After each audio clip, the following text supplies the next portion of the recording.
संजय गांधी निराधार योजना व श्रावणबाळ योजनेअंतर्गत वार्षिक उत्पन्न 21,000 रुपये असलेल्या सर्व प्रवर्गातील लाभार्थी आणि 50,000 रुपयांपर्यंत वार्षिक उत्पन्न असलेले दिव्यांग लाभार्थी अर्ज करू शकतात। त्यांच्या अर्जावर पालकमंत्र्यांनी शिफारस केलेल्या अशासकीय सदस्यांमधील अध्यक्ष आणि समितीचे सदस्य, सचिव, तहसीलदार निर्णय घेतात।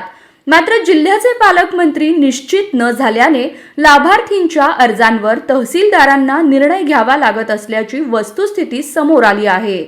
जिल्ह्यात संजय गांधी निराधार योजनेचे 73,948 लाभार्थी आहेत, तर जिल्ह्यातील 1,05,520 लाभार्थी श्रावणबाळ योजनेचा लाभ घेत आहेत।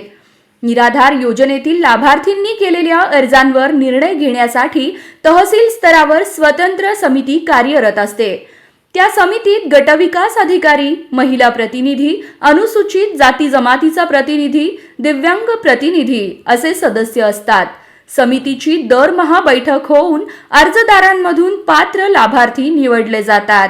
मात्र मागील 4 महिन्यांपासून या समित्याच कार्यरत नाहीत। पालकमंत्री निश्चित नसल्याने अद्याप ना सोलापूर शहराच्या समितीसाठी ना तालुक्यातील समित्यांसाठी अशासकीय सदस्य किंवा अध्यक्षांची नावेच जिल्हा प्रशासनाकडे प्राप्त झाली।